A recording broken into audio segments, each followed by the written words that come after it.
10 মাসের টিকা দেওয়া হয়েছে আর বাবুর বয়স এখন 13 মাস চলতেছে। আর নিউমোনিয়া ধরা পড়ছে আপনার আরো 1 মাস আগে। ট্রিটমেন্ট করে গেছি, যাওয়ার পরে আবার এই ভাইরাসে আক্রান্ত হয়েছে। এখানে আসছি গত 3 দিন হয়ে গেছে, আজকে নিয়ে 3 দিন হচ্ছে।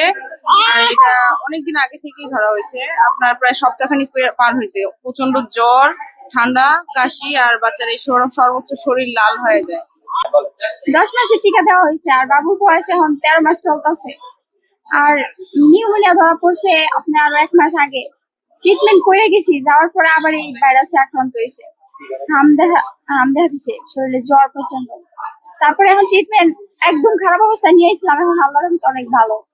এখন একটু সুস্থতার দিকে আসতেছে, কিন্তু কাশিটা একটু মানে বেশি, সবচেয়ে বেশি। আর ভয়ানক তো একদম, যার বাচ্চার হয়তো বোঝা যায় কি অবস্থা হয়। খাইতে না পারলে ওই বাচ্চা নিয়ে কত ভয়ঙ্কর অবস্থা, খুব জটিল রোগটা। টিকা সঠিক মনে হয় পায় না, মানে তার মা তো বাসায়, আবার ছোট বাবু আগে চুলকানি ছিল প্রায় 3 মাস, তারপরে আবার জ্বর ঠান্ডা, আবার পাতলা পায়খানা হইলো। এই যে ওষুধ খাওয়াইতে খাওয়াইতে এর মধ্যে আবার হাম হাম হইলে পরে আবার এখান থেকে আমরা কালেখর আসলাম। কালেখর 3 দিন থাকার পরে পরে এই জায়গায় আছি 28 তারিখ। আমি চিকিৎসা দিয়েছি গত বুধবার থেকে, কিন্তু ওই সময় তার নিউমোনিয়া ছিল। নিউমোনিয়া করে এখানে আনার পরে 3 দিন আগে স্যার বললো যে তার হাম হচ্ছে। হামের জন্য আমাদের রুম পরিষ্কার করে এই রুমে দিচ্ছে। আচ্ছা, বিগত 3 দিন ধরে আজকে সকাল 8টা পর্যন্ত বিগত 3 দিনের রুগী ছিল 22 জন। আজকে সকাল 8টা থেকে এই অদ্যাবধি আরও 5 জন রুগী ভর্তি হয়েছে। এই মুহূর্তে আমাদের হাসপাতালে 7 জন রুগী ভর্তি আছে, আপনারা দেখে আসছেন। এটা আসলে চ্যালেঞ্জিং, এখন প্রতিদিনেই রুগী বাড়তেছে। প্রথম দিন ছিল আমাদের 6 জন, দ্বিতীয় দিন 13 জন, আজকে সকালে 22, এখন 27 এসে ঠেকেছে। এখন আমরা একটা রুমকে মিজেস আইসোলেশন ওয়ার্ড হিসেবে ডিক্লেয়ার করেছিলাম, এখন আমি এই নির্দেশনা দিয়ে দিলাম আরেকটা রুমকেও যেন এইটার আওতায় আনা হয়। এবং এটার চিকিৎসা দিতে তো হিমশিম খেতে হচ্ছে। আপনারা অবগত আছেন যে আমাদের এখানে পেডিয়াট্রিক ওয়ার্ডে রুগীর তুলনায় 4 থেকে 5 গুণ রুগী ভর্তি থাকে।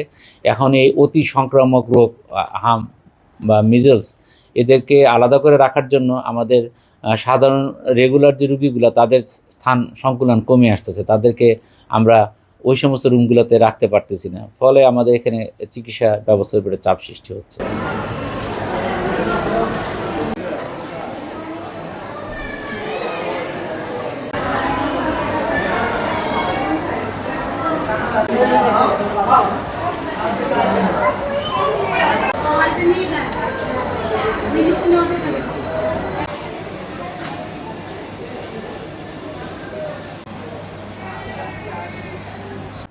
আচ্ছা, বিগত 3 দিন ধরে আজকে সকাল 8টা পর্যন্ত বিগত 3 দিনের রুগী ছিল 22 জন। আজকে সকাল 8টা থেকে এই অদ্যাবধি আরও 5 জন রুগী ভর্তি হয়েছে। এই মুহূর্তে আমাদের হাসপাতালে 7 জন রুগী ভর্তি আছে, আপনারা দেখে আসছেন।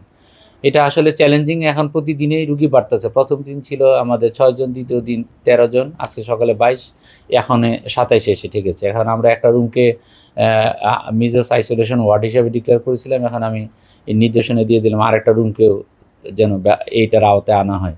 এবং এটার চিকিৎসা দিতে তো হিমশিম খেতে হচ্ছে। আপনারা অবগত আছেন যে আমাদের এখানে পেডিয়াট্রিক ওয়ার্ডে রুগীর তুলনায় 4 থেকে 5 গুণ রুগী ভর্তি থাকে।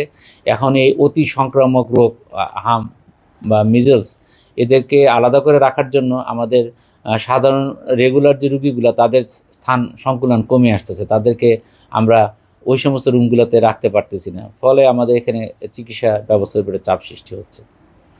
সচেতন যেটা হলো, যেটি একটা অতি সংক্রামক রোগ, কোনো পরিবারের যদি কোনো বাচ্চার মিজলস হয়ে থাকে, হাম হয়ে থাকে, আশেপাশের পরিবারের উচিত হলো সেই বাচ্চাদের সাথে আলাদা রাখা, তাদের বাচ্চাকে মিশতে না দেওয়া, এবং যাদের বাচ্চাদের এটা হয়েছে তাদেরও সতর্ক রাখা, যাতে তারা অন্য বাচ্চাদের সাথে না মিশে আর কি। আইসোলেট রেখে চিকিৎসা করা এবং জ্বরের শুরুতে হাসপাতালে আসা এবং চিকিৎসা নেওয়া, তাহলে একটা সমন্বিত চিকিৎসার কাভারেজের ভিতরে থাকে। তাহলে একটা ভালো, একটা শুরু থেকে একটা টেক কেয়ারের ভিতরে থাকলে পরবর্তী ইমার্জেন্সিতে যাওয়ার সুযোগটা কম থাকে।